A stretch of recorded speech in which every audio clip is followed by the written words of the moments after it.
তিনটি কোষ্টি পাথরের দুর্লভ বিষ্ণুমূর্তি ও বিপুল পরিমাণ বিদেশি মদ উদ্ধার করা হয়েছে রাজধানীর বেইলি রোড থেকে। এ সময় এতে জড়িত 4 জনকে আটক করে র্যাব। রাজধানীর প্রশাসনিক নানা গুরুত্বপূর্ণ দপ্তর ও রাষ্ট্রের গুরুত্বপূর্ণ ব্যক্তিবর্গের আবাসস্থল ঘেরা বেইলি রোডে এমন পাচার চক্রের সদস্যদের উপস্থিতি ও আটকের ঘটনা হতবাক করেছে স্থানীয়দের। মঙ্গলবার রাত 9টার দিকে কেরানীগঞ্জের রাজেন্দ্রপুরে র্যাব 10-এর সদর দপ্তরে সাংবাদিকদের এসব তথ্য তুলে ধরেন র্যাবের অধিনায়ক অ্যাডিশনাল ডিআইজি মোহাম্মদ কামরুজ্জামান। তিনি জানান, দেশের বিভিন্ন এলাকা থেকে কোষ্টি পাথর ও বিদেশি মদ সহ বড় চালান নিয়ে রাজধানীর বেইলি রোড এলাকায় একটি বাড়িতে মজুত করছিল এই চক্র। এমন খবরের ভিত্তিতে মঙ্গলবার বিকেল 3:30টার দিকে অভিযান চালিয়ে বেইলি রোডের একটি বাসার 4র্থ তলা থেকে 34 কোটি টাকা মূল্যের 3টি কোষ্টি পাথরের বিষ্ণুমূর্তি ও 40 লাখ টাকা মূল্যের 110 বোতল বিদেশি ব্র্যান্ডের মদ জব্দ করা হয়। ঢাকাস্থ বেইলি রোডে সেই অভিযানে 3টি কোষ্টি পাথরের মূর্তি সহ বিপুল পরিমাণ বিদেশি মদ উদ্ধার করেছে এবং 4 জনকে আটক করেছে।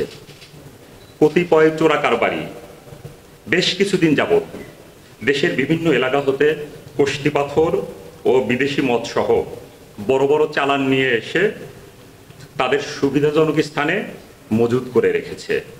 27শে মে 2025 তারিখ বিকেল আনুমানিক 3:10 ঘটিকার সময় উক্ত আভিযানিক দল গোপন সংবাদের ভিত্তিতে রাজধানীর বেইলি রোডস্থ বেইলি হাইটসের 4র্থ তলার একটি ফ্ল্যাটে অভিযান পরিচালনা করে আনুমানিক 34 কোটি টাকা মূল্যের 3টি কোষ্টি পাথরের মূর্তি ও আনুমানিক 40 লক্ষ টাকা মূল্যমানের 110 বোতল বিদেশি ব্র্যান্ডের মদ সহ ব্যবসায়ী চক্রকে গ্রেফতার করেছে।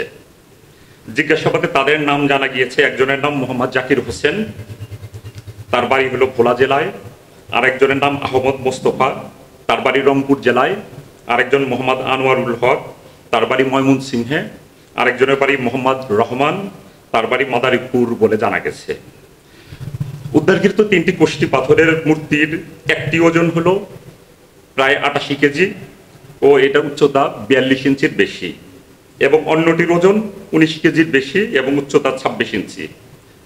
প্রত্যক্ষদর্শীদের ধারণা মতে কোষ্টি পাথরের মূর্তি 2টি বিষ্ণুদেবের বলে জানা যায়। উদ্ধারকৃত অপর একটি মূর্তির ওজন প্রায় 92 কেজি ও উচ্চতা 22 ইঞ্চি। প্রত্যক্ষদর্শীদের ধারণা মতে কোষ্টি পাথরের মূর্তিটি গরুর বলে জানা যায়। তবে উদ্ধার করা মূর্তিগুলো প্রাথমিকভাবে রাজেন্দ্রপুর বাজারের স্বর্ণ ব্যবসায়ী দিয়ে পরীক্ষা করে কোষ্টি পাথরের মূর্তি বলে নিশ্চিত হওয়া গেছে। এ কাজে জড়িত চক্রটির 4 সদস্য মোহাম্মদ জাকির, আহমদ মোস্তফা, মোহাম্মদ আনোয়ারুল হক ও হাবিব নামে 4 জনকে আটক করে র্যাব।